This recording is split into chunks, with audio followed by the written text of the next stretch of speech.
Hello friends, this is शेरी अस्थाना। मेरे channel edu life time में आपका स्वागत है। फैक्ट्रीज एक्ट की सीरीज़ में लास्ट वीडियो में हमने वर्किंग आवर ऑफ अडल्ट के सेक्शन 51 से 59 तक कवर किया था। आज हमारे वीडियो में इसी चैप्टर के बचे हुए प्रोविज़न सेक्शन 60 टू 66 तक कवर करेंगे।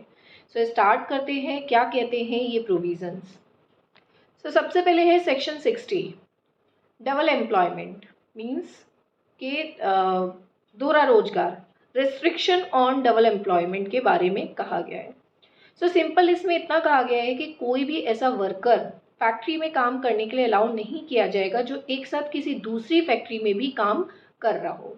मीन्स ऐसा नहीं है कि एक जो है पर्सन सुबह 8 बजे से लेके और शाम को 4 बजे तक तो एक कंपनी में काम कर रहा है और फिर शाम को 4 बजे के बाद से लेके रात के 12 बजे तक किसी दूसरी कंपनी में काम कर रहा है। ठीक है, इससे क्या होगा, प्रॉब्लम यहाँ पे क्या आती है कि भाई एक एम्प्लॉय या एक वर्कर या एक जो ह्यूमन बीइंग है उसकी अपनी कुछ लिमिट होती है काम करने की। अब मान लो वो इतना डबल काम करके इतना एग्जॉस्ट हो जाएगा तो किसी भी टाइम पर हो सकता है आपकी मैन्युफैक्चरिंग यूनिट में या हो सकता है जहाँ दूसरी जगह कर रहे हैं वहाँ पे उसके साथ कोई घटना हो सकती है और फिर उसका जिम्मेदार कौन होगा उस घटना का? वो जिम्मेदार होगा ओनर। अगर किसी भी तरीके से वो ओनर उस घटना का लायबल बन जाता है तो ये बहुत जांचना परखना होगा कि अगर कोई भी पर्सन कहीं पे काम करता है, ठीक है, तो वो कहीं और दूसरी जगह काम ना कर रहा हो। हालांकि इंडिया जैसी कंट्री के अंदर एम्प्लॉयमेंट को लेकर क्योंकि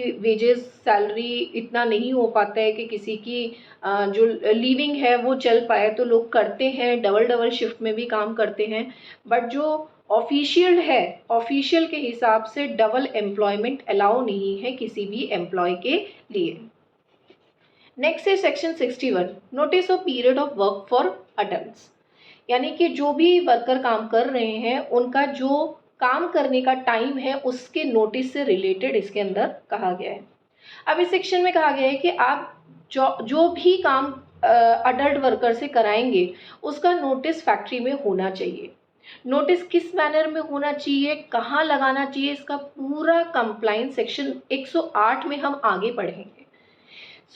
एक इम्पॉर्टेंट पॉइंट कि इस नोटिस में आप जो भी पीरियड मेंशन करेंगे, वर्किंग आवर, हॉलीडे एक्सेट्रा, वो किसी भी तरह से सेक्शन 51, 52, 54, 55, 56 और 58 का उल्लंघन ना करें।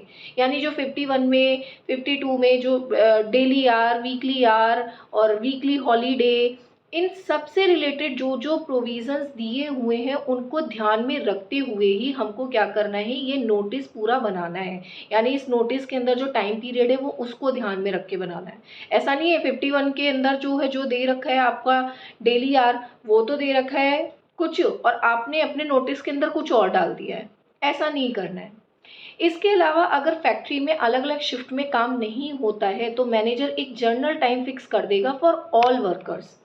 एंड ऑल्सो मान लीजिए अगर कोई वर्कर सेम पीरियड में काम नहीं करना चाहता है तो यहाँ मैनेजर्स वर्कर के ग्रुप बनाएगा, सेम वर्क नेचर के ग्रुप, और उनको अलग अलग टाइम अलॉट कर देगा। बट अगर मैनेजर को लगता है कि अलग अलग ग्रुप का शिफ्ट सिस्टम में वर्क करना रिक्वायर्ड नहीं है तो मैनेजर अपने हिसाब से उनका टाइम फिक्स कर सकता है। इतनी पावर मैनेजर के पास होती है, बशर्ते किसी भी प्रोविजन का उल्लंघन किए बिना। इसके अलावा नोटिस से रिलेटेड मैनर को प्रिस्क्राइब करने की पावर स्टेट गवर्नमेंट के पास होती है। लास्ट पॉइंट कहता है कि इस प्रोविज़न का कि अगर कोई भी फैक्ट्री अपने नोटिस ऑफ पीरियड को फैक्ट्री में डिस्प्ले करने से पहले इंस्पेक्टर का अप्रूवल लेगी तभी उस फैक्ट्री में वो उस नोटिस को पेस्ट किया जाएगा। एंड इसके अलावा अगर नोटिस में कोई चेंज किया जाना है तो उसकी पावर मैनेजर के पास होती है कि वो इंस्पेक्टर का अप्रूवल लेकर चेंज कर सकता है। बट एक इम्पॉर्टेंट बात ये है कि कोई भी चेंज एटलीस्ट 1 हफ्ते तक एग्जिस्ट करना चाहिए। ऐसा नहीं है आज आपने कोई चीज़ बनाई, ठीक है, कोई भी नोटिस बनाया और आपको 2 दिन के बाद में लगने लगा कि नहीं नहीं इसको हटा के हमें दूसरा नोटिस या टाइम पीरियड से रिलेटेड नोटिस बनाना चाहिए। नहीं, आपने आज जो बनाया है, ठीक है, वो एक पूरे के पूरे वीक में चलना चाहिए। यहाँ कंप्लीट होता है हमारा सेक्शन 61। नेक्स्ट है हमारा section 62 register of adult workers. अब फैक्ट्री के मैनेजर को अपने वर्कर्स का एक प्रॉपर रजिस्टर मेंटेन करना चाहिए जो टाइमली अपडेटेड हो और हमेशा अवेलेबल रहे वर्किंग आवर में, ताकि उसका किसी भी समय इंस्पेक्शन किया जा सके। अब कुछ पॉइंट दिए हुए हैं कि जो उस रजिस्टर में मेंशन होने चाहिए, जैसे नेम ऑफ एवरी वर्कर, उसका काम क्या है, काम का ग्रुप क्या है, कब कब किस किस शिफ्ट में काम किया है, और भी बहुत पॉइंट जो इंस्पेक्टर प्रिस्क्राइब करता है या मैनेजर को लगता है कि इसकी डिटेल भी मेंशन होनी चाहिए। इसमें कुछ पॉइंट ये भी दिए हुए हैं कि number worker will allow in no worker will allow in factory अगर उसका नाम रजिस्टर में मेंशन नहीं है। स्टेट गवर्नमेंट रजिस्टर बनाने से रिलेटेड फॉर्म को प्रिस्क्राइब करती है।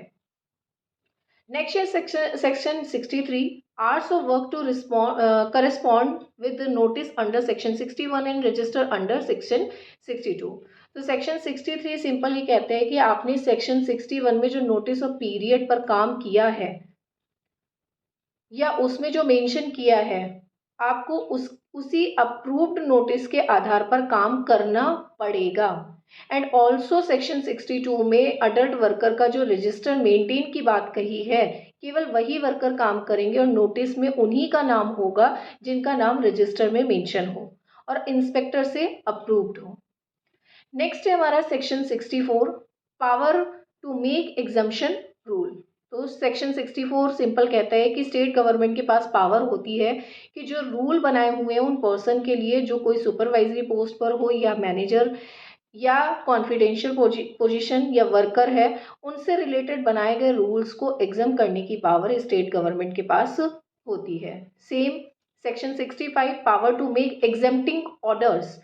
तो सेम इसके अंदर कहते हैं कि स्टेट गवर्नमेंट के पास पावर होती है कि इस प्रोविज़न से रिलेटेड किसी ऑर्डर को मॉडिफाई या कुछ समय के लिए रिलैक्सेशन दे सकता है।